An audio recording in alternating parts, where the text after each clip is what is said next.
Hi students, this week we're reading two different poems. One is called Hanging Fire and this one is called Teenagers. They're both written at different time periods by different authors, but they share a similar theme. While you're watching the video, please take notes. As I'm writing notes off to the left, please go ahead and jot those down. I promise it'll help you to do better on the quiz. When you go to take the quiz, you can have the poems up in front of you and also have those notes handy so that you do well. If you need to go back in the book to look at the poems, this poem is on page 231. So the first thing I do when I read a poem is to just read through it and see if anything jumps out at me. Typically, during the first reading, I'm going to be looking for a rhyme scheme and any repetition. So let's get started. One day they disappear into their rooms, doors and lips shut, and we become strangers in our own home. I pace the hall, hear whispers, a code I knew but can't remember, mouthed by mouths I taught to speak. Years later, the door opens. I see faces I once held, open as sunflowers in my hands. I see familiar skin now stretched on long bodies that move past me, glowing almost like pearls. Okay, so the first thing I noticed is that there is no rhyme scheme. And then I also noticed that the mood or the tone shifted from kind of a sad and dark tone to a happy and upbeat tone. I'll show you what I mean. So first of all, let's put our note here that there's no rhyme scheme.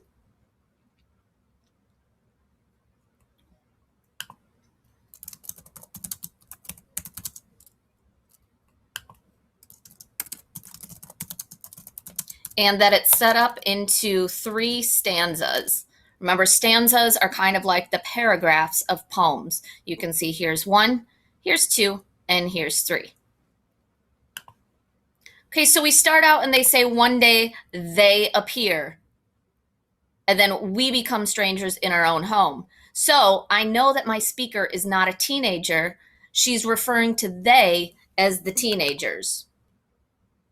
Let's add that note.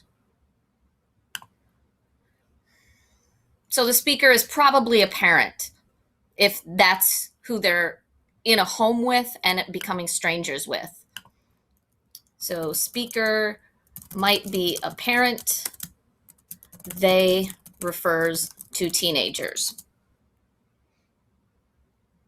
And I'm seeing kind of a dark or sad tone here because of the word strangers. Strangers in our own home. And again, just like in Hanging Fire, these images of lips shut and strangers, this is showing me a lack of communication between teens and their parents. And we're going to see that also in the other poem.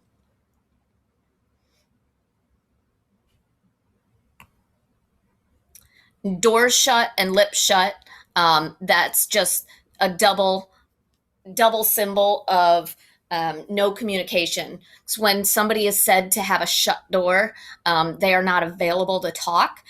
You want somebody that has an open door, and it might be an actual door, or it just might be just the comfort in knowing that you can go and talk to that person. So that first paragraph is letting us know that the teenagers are secluding themselves, getting away from everybody else, and not being very good with their communication. Now let's go to the second stanza. I pace the hall. Pacing makes me think that the parent is nervous. They hear whispers, a code I knew but can't remember. Think about teenagers and their lingo. There's always new words that are coming out that teenagers use and they communicate with one another, but adults don't really use them. The first one that comes to mind right now is just when something is fi. Most parents, they have no idea what you mean when you say something is fi. I know because I work in a middle school and I can figure out context clues that that's something really, really great. Another one would be, I can't think of one now. But there's teenagers speak to each other, and they have forever. I had a bunch of different words when I was a teenager. If something was cool, we called it spiffy. I know you're making fun of me right now because that makes me sound super old. But everything was spiffy or spifftastic or something like that. And the adults don't go around talking like that. Um, but the adults are the one that taught the children to speak. So here, the adult is kind of saying, like, well, this is my child and I raised them, but now they're speaking in these words and doing these things that I don't even understand. And they don't want me to be a part of it because they're whispering. So, talking about communication here again, and teens use their own slang words. Adults usually don't know what they mean. Even though the adult taught the child how to speak, he or she now doesn't understand the things the teenager says. And since the teenager is whispering, that is a symbol for some secrecy or wanting privacy. And yeah, think about that. You don't want your parents in your business all the time. You want to have secrets with your friends. You just want a little bit of independence and a little privacy at this age. Going back with the parent pacing the hallway,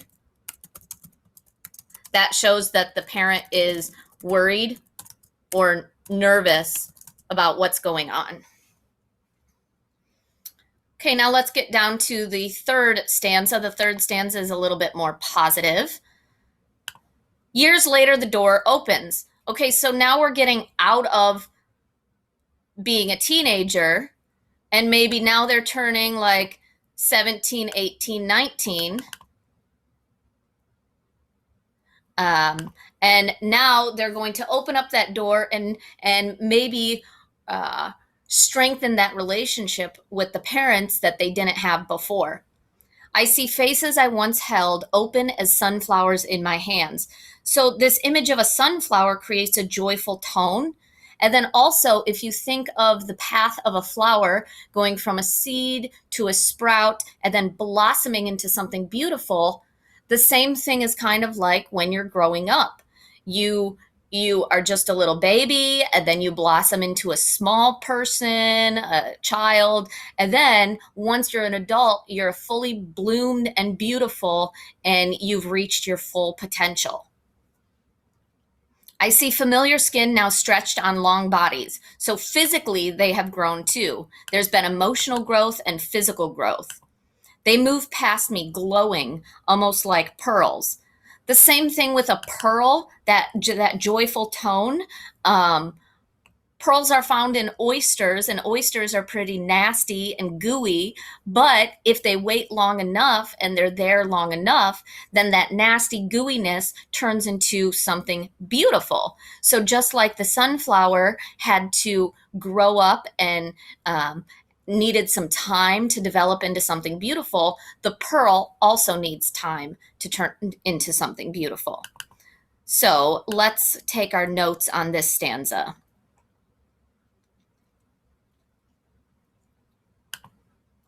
So years later, the door opens. That tells us after the teen years are over,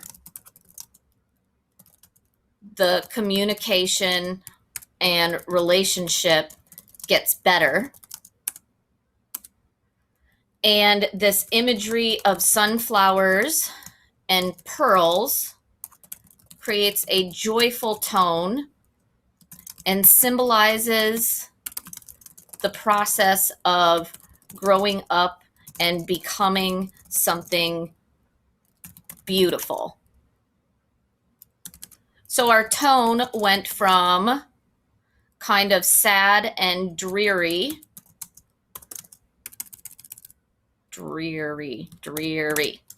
to something joyful and beautiful.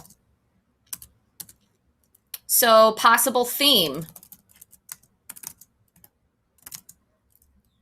Let's see. They have that reoccurring theme that we also saw in Hanging Fire, that the relationship between teenagers and parents is not very good. The communication is lacking, but this has a positive spin and shows that after the teenager grows up and becomes an adult, the relationship and communication improves. So this poem leaves you with a good, happy feeling. Now I want you to look at this question at the bottom of this page. Both speakers address the idea of a lack of communication between parents and children. Discuss what might be the cause of this lack of communication. Think about your own situation. What are times when you don't want to talk to your parents about what's going on in your life? Maybe it's dating, or problems with your friends, or worries that you have about the future that might seem kind of silly, but might seem kind of silly to the adult, or maybe you're embarrassed about it. Let's go back in these two poems and see where there's evidence of the lack of communication. So here, disappearing into the rooms, that's a lack of communication. With the doors and the lips shut, becoming strangers, that's definitely a lack of communication. Here, the whispers and speaking in code, that's a way to keep secrets from parents. And if we go back to Hanging Fire, she mentions a secret. The boy is sucking his thumb in secret. So maybe she's afraid to talk to her parents about her relationship because she's afraid the parents are just going to say, oh, it's puppy love, it's fine, you're too young for this. And then you see all these worries that she has that sometimes they seem small, sometimes they seem big, but she's not going to her mom with any of her worries. She's worried about her knees being ashy, which is something that doesn't matter, and then dying before morning, which is kind of a huge deal. Then she's worried about her room being too small. Okay, not a big deal. And then suppose I die before graduation. Wow, that is like a teeny worry and then a huge worry. And again, she's not going to her mom, or her mom's not there to talk to her. So that just reiterates the fact that there is a communication issue between parents and children. All right, now that you have watched both videos, make sure that you have taken notes and you've got your notes out on your desk next to you. I would also pull up the book online, and we're at page 230 and 231. And go ahead and make sure that poem is up and your notes are next to you while you take the quiz. As always, I'm here if you have any questions.